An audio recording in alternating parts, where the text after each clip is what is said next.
Hi hello வணக்கம். இது உங்கள் சிவி ஜோன் காலை வணக்கம் டு ஆல். எல்லாரும் எப்படி இருக்கீங்க? இன்னைக்கு பார்த்தீங்கன்னா தரமான சூப்பரான 9வது வாரத்தோட 5வது நாள் காலை ஓட் நிலவரத்தை நீங்கள் பார்க்க போகிறீங்க. இந்த நிலவரம் கலவரமாக இருக்கா இல்லையான்றதை பார்க்கலாம். அதுக்கு முன்னாடி பார்க்குற எல்லாரும் நம்மளோட சேனலை சப்ஸ்கிரைப் பண்ணிட்டு பாருங்கள், லைக் பண்ணுங்கள், கமெண்ட் பண்ணுங்கள், ஷேர் பண்ணுங்கள், அந்த ஹைப்பையும் தட்டி விடுங்க, மறக்காமல் பண்ணுங்கள். இப்போ வாங்க அந்த வீடியோக்குள்ளே போகலாம்.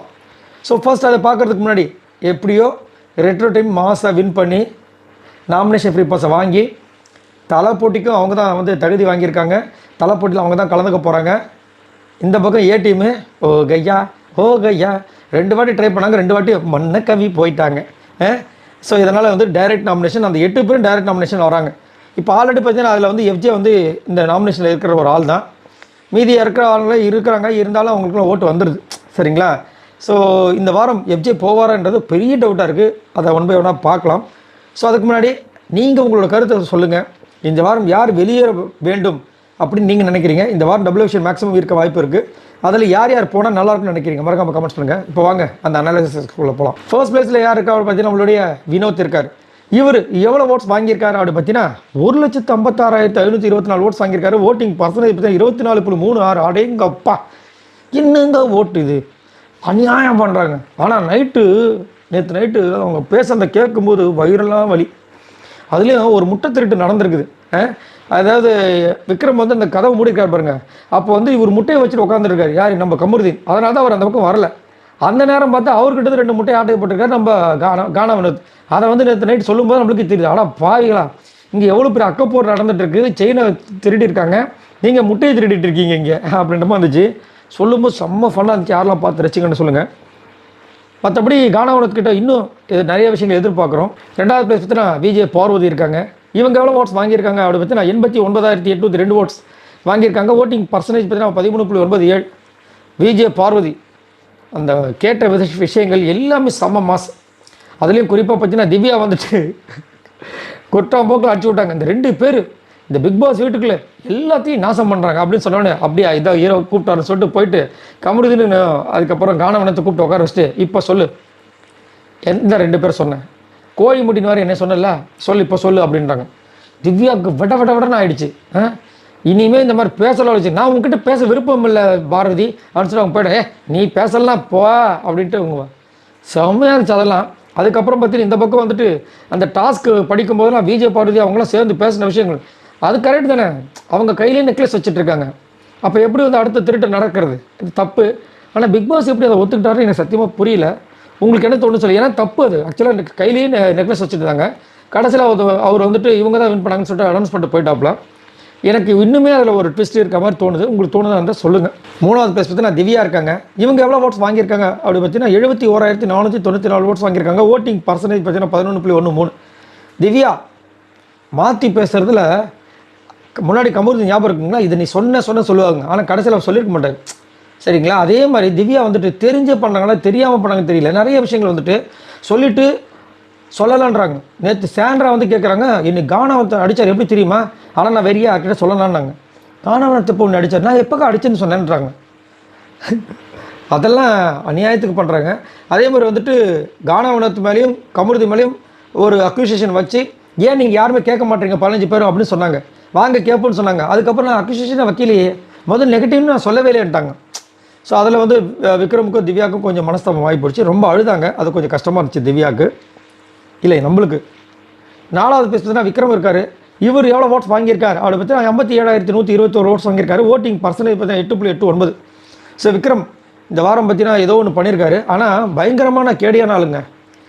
இப்போ வரைக்கும் பாருங்கள், கிச்சன் பக்கம் போனதில்லை, பாத்ரூம் பக்கம் போனதில்லை, கேட்டால் வந்து கையில் வந்து அலர்ஜியா.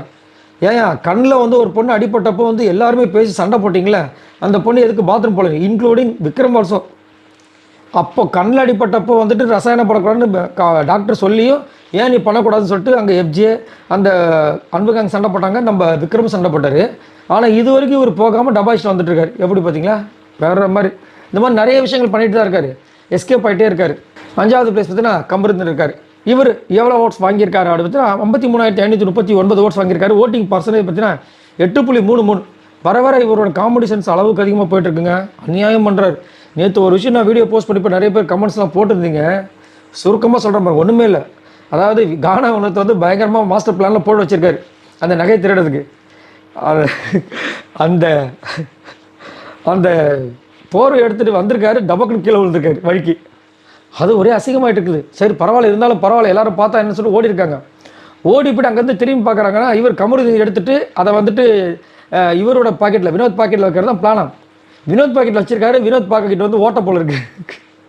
அந்த செயின் கீழே விழுந்துட்டு இருக்குது. அதை சொல்லி அவங்க சிரிக்கிறது பார்த்தீங்கன்னா, இதில் வேறு சபரி வந்துட்டு இந்த கீழே விழுந்து நகை எடுக்க சொன்னால், அரோரோட நகை கீழே வந்துட்டு அதை திருப்பி கீழே போய் போட்டு அட்டகாசம் பண்ணியிருக்காரு, தூக்கி போடுற மாதிரிலாம். செம சிரிப்பாக இருந்துச்சு.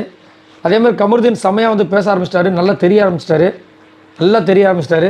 ஆனால் கண்டிப்பாக தெரியும் போது ஒரு அடி விழுவல்ல விஜய் சேதுபதி கிட்ட வாங்க போகிறா. ஆனால் சூப்பராக இருந்துச்சு இந்த வாரம் கமருதீனோட கேம்.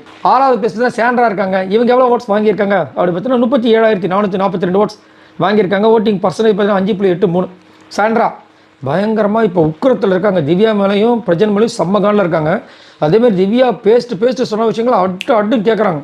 இது நீ சொல்லவே இல்லையா, ஏன் இப்போ மாற்றி சொல்கிற அப்படின்ட்டு. அக்கா நான் எங்கக்கா சொன்னேன், நீ சொன்ன நான் இப்போ கேட்டேன் அப்படின்றாங்க. அதே பிரச்சனை வந்து வச்சு செஞ்சாங்க நேற்றுலாம். என்ன அவனுக்கு நீங்கள் என்ன வாளா, எஃப்ஜேக்கு நீங்கள் என்ன வாளான்னு கலாச்சி விட்டாங்க. அவர் இவங்களை போட்டு செம்மக்களை கலாச்சி விட்டார். அதனால டென்ஷன் ஆகிட்டு வந்துட்டாங்க, அது வேறு விஷயம். ஆனால் திவ்யா கிட்டேருந்து ஒதுங்கினதுக்கு அப்புறமா பார்த்தீங்கன்னா நல்லா நோட் பண்ணிங்களா சொல்லுங்கள், சாண்ட்ரா கிட்டே இப்போ நிறைய பேர் பழகிறாங்க. விஜய் பார்வதிலேருந்து பியானா வராங்க, சுபிக்ஷா வராங்க, எல்லாரும் பேச ஆரம்பிச்சிட்டாங்க. அதுக்கு முன்னாடி வரவே மாட்டாங்க. ஸோ மேபி திவ்யா இருக்கிற காரணத்தினால தான் யாரும் ஒட்டலையோ அப்படின்ற மாதிரி தோணுது. உங்களுக்கு என்ன தோணுதுன்ற சொல்லுங்கள்.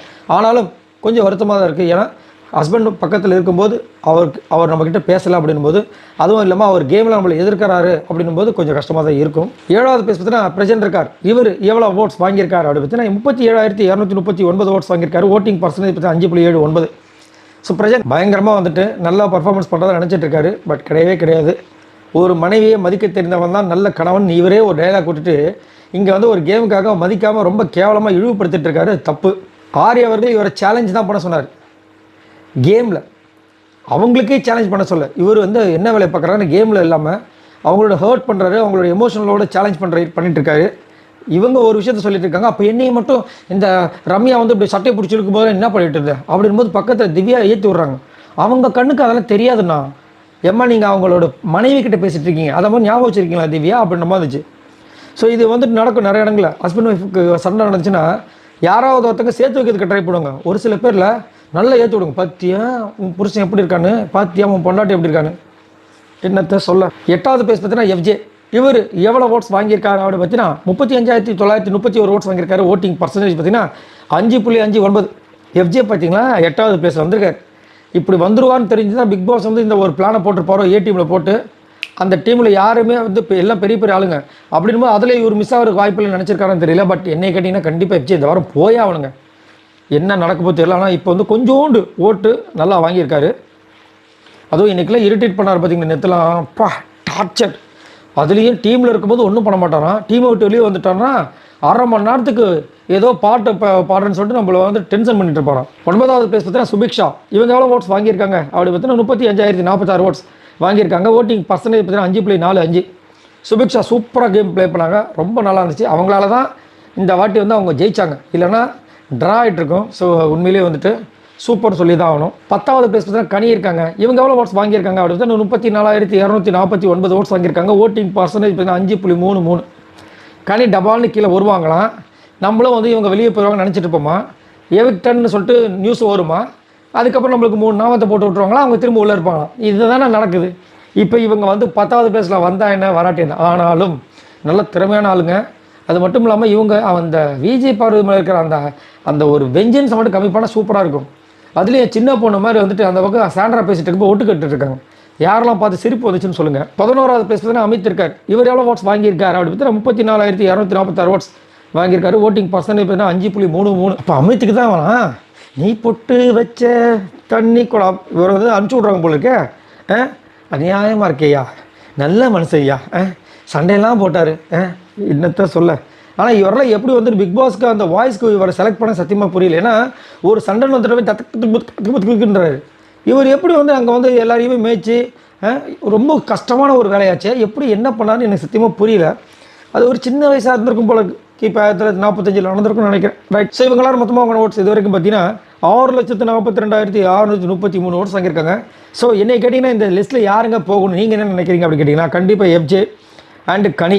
கரெக்டாக இருக்கும், சூப்பராக இருக்கும். போயிட்டாங்கன்னு வச்சுங்க, சபரியோட ஆட்டம் சூப்பராக வெளியே வரும். இல்லைன்னா ஒன்றும் பண்ண முடியாது. உங்களோட கருத்துக்களை சொல்லுங்கள். பாய் நண்பர்கள்.